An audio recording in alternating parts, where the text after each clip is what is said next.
শুভ সকাল বন্ধুরা, তোমরা কেমন আছো? আশা করি নিশ্চয়ই ভালো। আমরাও সকলে খুব ভালো আছি, সুস্থ আছি। আমি Mallika, mini life of Mallika channel থেকে তোমাদের অনেক অনেক স্বাগত। আর যারা যেখান থেকে আমার ভিডিও দেখছো, আশা করছি তোমরাও নিশ্চয়ই ভালো আছো, সুস্থ আছো। আজকে সকালে ছাদের থেকে ভিডিওটা স্টার্ট করলাম। তো সকালবেলা গিয়ে ছাদের গেটটা প্রথমে আমিই খুললাম, কারণ অনেক সকাল সকাল উঠেছি। তারপর ভাবলাম ব্রাশ করতে করতে প্রদীপের তো একদমই হাঁটা হয় না বললেই চলে, বসে কাজ যেহেতু আমাদের দোকান। তো দেখো, ওই দেখো হাঁটছে, দেখো মজা করে করে।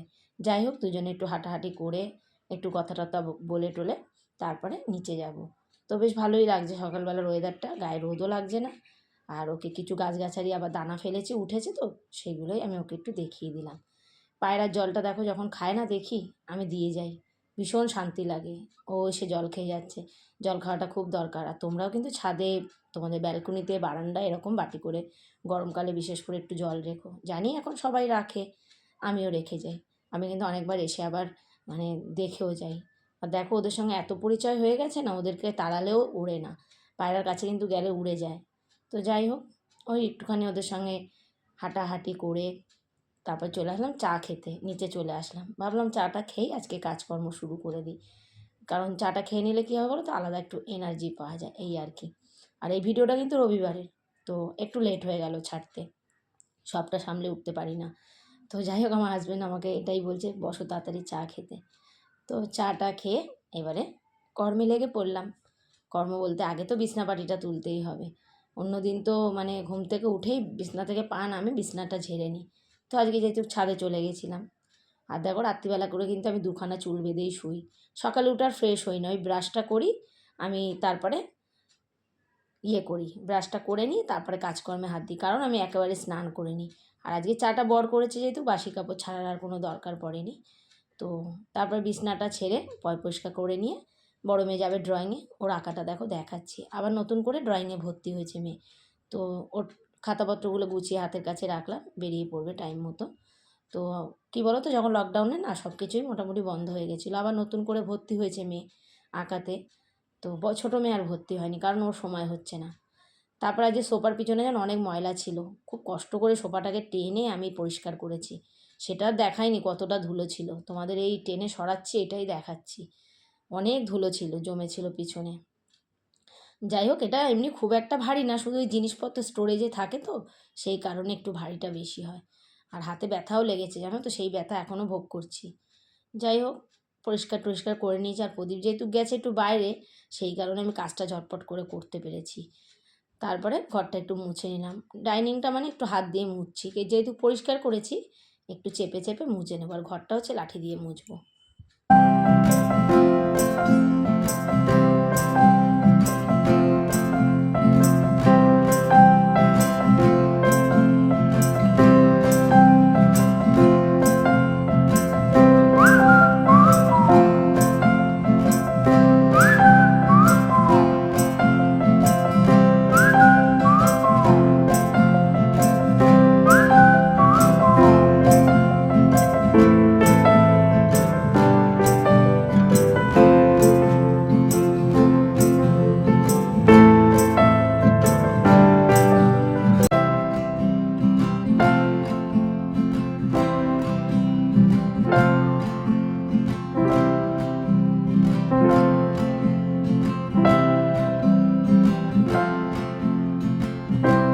ওই দিকের কাজ সেরে এবার চললাম স্নান করতে।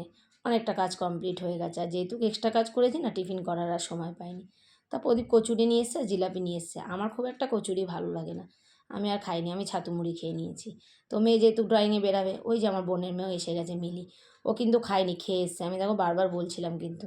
তো ওই ঠাকুরকে মিষ্টি দিয়েছে, ও দেখছিল, তো খুব একটা মিষ্টি ভালোবাসে না। তো ওরাও খেয়ে দিয়ে বেরিয়ে গেল। ওই যে দুই বোনে মিলি এদিকে আসে আঁকা শিখতে। মিলিকে তো আপনারা অনেকেই চেনেন, আমার সেজ বোনের মেয়ে। তো রবিবার করে ওর ক্লাস থাকে, ড্রয়িং ক্লাস, এখানে আসে শিখতে।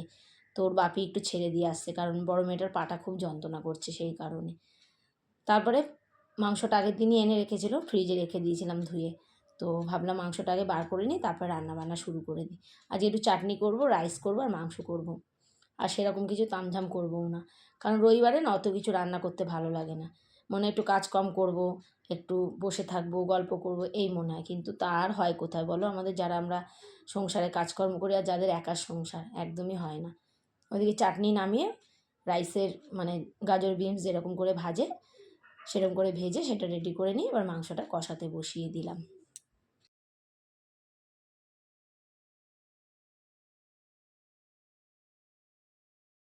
চলুন একটা জিনিস দেখাই। এই দেখুন এই ট্রেটা কিনেছি, র্যাকটা মানে গাছ রাখার।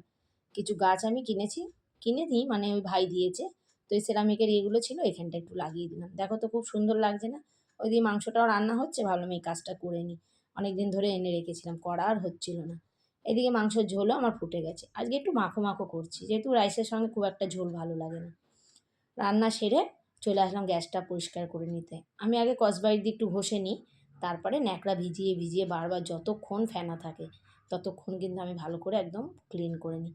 আর রান্নাঘর যদি ক্লিন না থাকে না, একটু আরশোলার উপদ্রব হয়, জানো তো।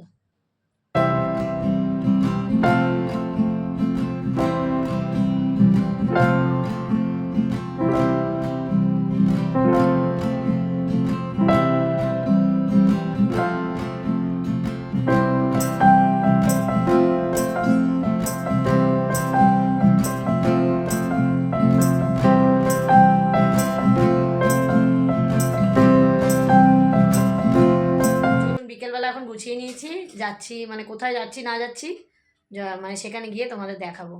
তবে থাক গিয়ে বলবো, বলো।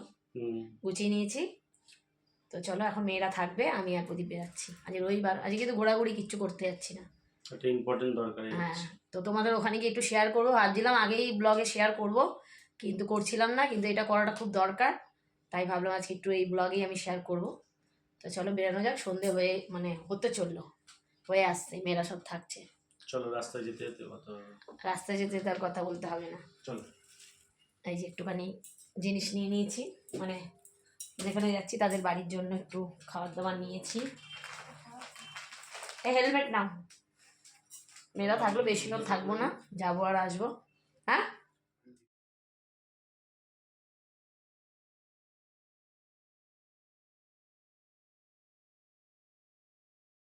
যাচ্ছি হচ্ছে সোদপুরে, আমার মামা বাড়িতে, বড় মামার বাড়ি। যার কাছে যাচ্ছি সে হঠাৎ করে খুব অসুস্থ হয়েছে, জানো তো, সেই জন্যই যাচ্ছি। আর ভিডিওটা আমার করার ইচ্ছা ছিল না, দোলের দিন ঘটেছিল এই ঘটনাটা। ওর পাটা দেখছো ফ্র্যাকচার করে দিয়েছে, বাইক চালায় যারা জোরে তারা। একে তো তোমরা আমার ভিডিওতে অনেকবার দেখেছো। কদিন আগেই দেখো বড় করে বিবাহবার্ষিকী করেছিল। মেয়েটা এখন পুরো বিছনা সজ্জায়, কাদের জন্য জানো তো? এই বাইক যারা জোরে চালায়। ভাবছিলাম ভিডিওটা করব না, কিন্তু করতে হলো, কারণ যারা বাইক জোরে চালাও তারা তো মেরে দিয়ে বেরিয়ে যাও, বুঝতেও পারো না যে আরেকজনের কত বড় ক্ষতি হয়ে যায়। তো যাই হোক, আমার বরেরও এরকম একবার ক্ষতি হয়েছিল হাতে, তো সেটাই বোঝাচ্ছে। আর তবে ওর মনের জোরটা খুব বেশি।